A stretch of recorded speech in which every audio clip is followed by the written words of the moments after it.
You tweet, don't you? I'm not sure what the current terminology is for it, but yes, I am sometimes on the social platform that was formerly known as Twitter. Yeah, you're on a lot, aren't you? I'm not sure what the relevance of that is. You try to be provocative on there, don't you? Again, I'm not sure what the relevance of this question is. Let me show you the Yes. But your political beliefs don't impact your feelings about President Biden or President Trump. I don't have feelings about either of them. What I have Sounds is to me like you have your favorite feeling is anger. Really think that the United States Supreme Court, you're an officer of the court, is guided by white male supremacy? I believe that the First Amendment prohibits the president and other state officials for punishing people for Did you honestly say that, Professor? And you expect us, that the First Amendment, as a Democratic witness, to take you seriously? Are you kidding me? I believe that you should take You the First heard of Amendment curb your seriously, enthusiasm? Here's my saying, curb my nausea. Some truths are so bold, they make the room sweat. Some hearings are so revealing, they make history whisper in your ear. Today, you're about to witness one of those moments that I'm talking about. Senator John Kennedy, the man who doesn't bend, doesn't flinch, and calls out what needs to be called out. If you thought politics was polite, this hearing proves it's a battlefield where courage wins over comfort. Welcome to Liberty Thinking, where we cut through the noise, peel back the masks, and speak the truth few dare to say. Today's title, Senator Kennedy exposes Professor Franks, the hearing everyone is talking about. Before we dive deep, hit that subscribe button, smash the like, and share this with friends who love seeing politics in action. Let's jump in. Professor Franks, let me ask you, I listened to your and Ms. Hemingway's testimony and Professor Turley's, so I got part of it. As I understand it, your position, Professor Franks, is that, I think you used the word myth. It is a myth that the Biden administration used government to compel speech, private speech, but that the Trump administration is doing that. Is that a fair characterization? Yes, that's correct. Okay. Do you think perhaps you're allowing your personal political beliefs to affect your objectivity here? No, I do not. What is guiding my answers here is that I'm looking to see what the Supreme Court has said. You notice that in the testimony about the censorship industrial complex. I got that part. I just want to clarify. No, but I've only got 5 minutes. Your answer is no, as I appreciate it. Let me ask you a couple questions. You wrote a law review article in December of 2023 for the New York University Law Review, and it was about the two cases, Bruin, Supreme Court case, and Dobbs. Remember that article? Yes, I do. Okay. In this article, you said, I'm going to quote your words, "Taken together, these two cases demonstrate that the Supreme Court has embraced the use of the Constitution as a tool of racial patriarchy," end quote. Did you say that? Yes. Okay. And then you went on to say, quote, "When the Supreme Court declares that there is a constitutional right to armed self-defense in public, it openly embraces and promotes a culture that privileges white men's ability to terrorize and kill those that they perceive as threats," close quote. Did I read that correctly? I believe so. Thank you for reading. Okay.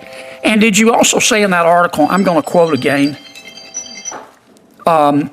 quote, "by simultaneously expanding white men's right to kill and constricting women's right not to die, this Supreme Court," referring to the current United States Supreme Court, "has turned the Constitution into a homicide pact as well," close quote. Did you write that? That sounds like me. Okay.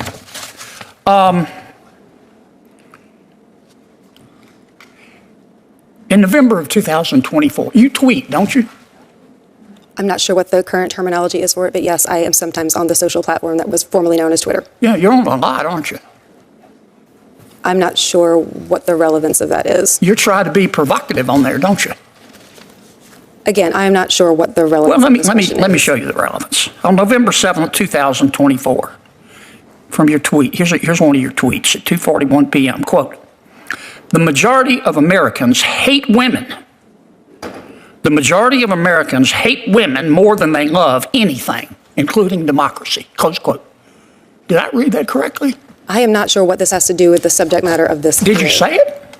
I do not have those words in front of me. I probably said something along those lines, but what is the relevance of that? Here it is, big as Dallas, right there. Yes.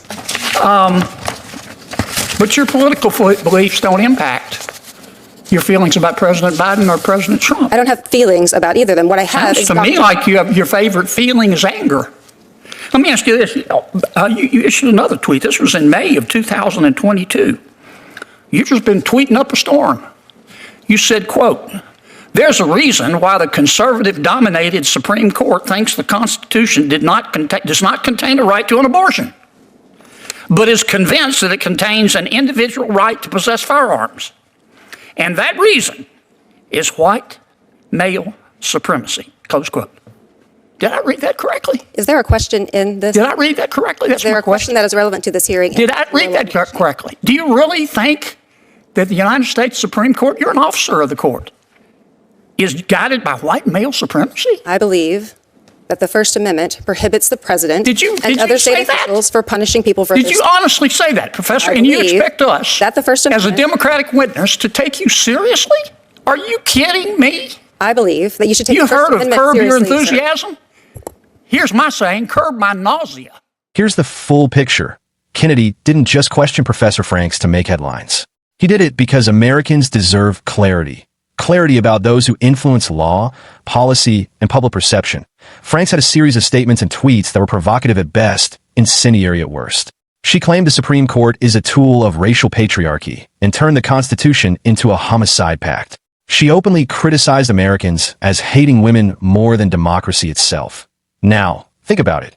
When a witness carries such extreme rhetoric into a Senate hearing, accountability is not just necessary. It's overdue.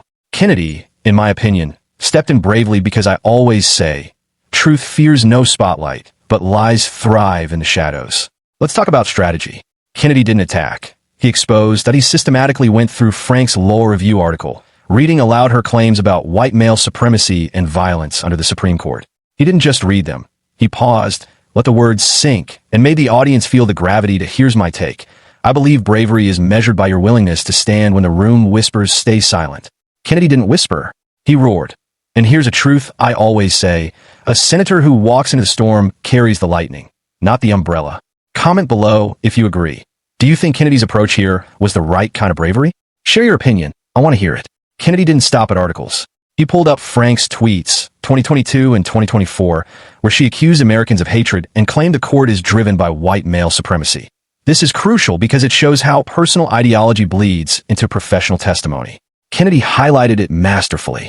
My opinion, I say if your words ignite fire in public spaces, expect heat when you enter the Senate chamber. And one more I want to add, my own, a loud tweet echoes louder in the marble halls. I am the one saying it. The moment of truth? Kennedy's sarcastic yet brilliant line, "Curb my nausea." It wasn't just humor, it was a message. It said, I see through the smoke and mirrors.